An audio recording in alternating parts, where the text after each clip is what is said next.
ময়নাগুড়ি শহরের বুক চিরে বয়ে গেছে জর্দা নদী। শহরের ব্যস্ততম এলাকায় সড়কের ওপরে থাকা জর্দা সেতুটি দীর্ঘদিন ধরেই বেহাল। জানা গিয়েছে, ইংরেজ আমলে তৈরি এই সেতুটি বিপজ্জনক ঘোষণা করা হয়েছে।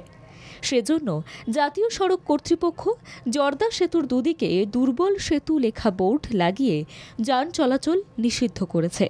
জানা গিয়েছে, সেতুর নিচের পিলার বসে গিয়েছে, যার ফলে সেতুটি বন্ধ করে দেওয়া হয়েছে। এদিকে প্রায় 2 বছরের অধিক সময় পেরিয়ে গেলেও এখনও পর্যন্ত সেতুটির সংস্কার করা হয়নি। অনেকেই আবার বাইক, টোটো নিয়ে বিপজ্জনক সেতু দিয়েই ঝুঁকি নিয়ে যাতায়াত করছেন। বন্ধ থাকার ফলে তো মানুষের ওই যে যানজট হচ্ছে, ওই ব্রিজে যখন প্রচুর ভিড় লেগে যায় তখন এই ব্রিজ দিয়ে যাতায়াত করে, এইখানেও প্রচণ্ড ভিড় হয় তখন। আর আশেপাশে যারা দোকানদার আমরা আছি তাতে আমাদের ব্যবসারও একটু হামারিং হচ্ছে আর কি, ব্যবসার লোকজন আসতেছে না, আমাদের ব্যবসা বাণিজ্য হচ্ছে না। বন্ধ সেতুটির পাশেই রয়েছে আরেকটি সেতু।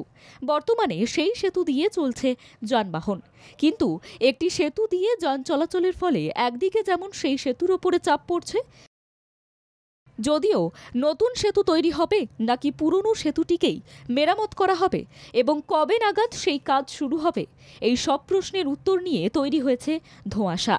এ বিষয়ে ময়নাগুড়ি পুরসভার ভাইস চেয়ারম্যান মনোজ রায় জানিয়েছেন, পুরসভার তরফে বহুবার জাতীয় সড়ক কর্তৃপক্ষকে জানানো হয়েছে, যদিও এ বিষয়ের জাতীয় সড়ক কর্তৃপক্ষের কোনো প্রতিক্রিয়া পাওয়া যায়নি। তো বারবার এনএইচের সঙ্গে যোগাযোগ করা হচ্ছে। এনএইচ এই রাস্তাটিকে, এই ব্রিজটিকে বন্ধ করে দিয়ে গেল, কিন্তু ব্রিজটির সংস্কারের বা মানুষের জন্য চলাচলের যোগ্য করে তোলা সেইটার প্রয়োজনীয়তা বোধ করলো না। আমরা পুরসভার তরফ থেকে এনএইচের সঙ্গে যোগাযোগ করেছি।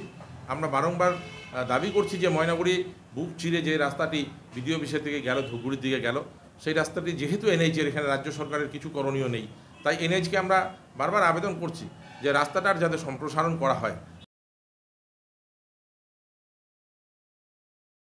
সকলেই চাইছে অতি দ্রুত সেতুটি সংস্কার করে যান চলাচলের জন্য খুলে দেওয়া হোক।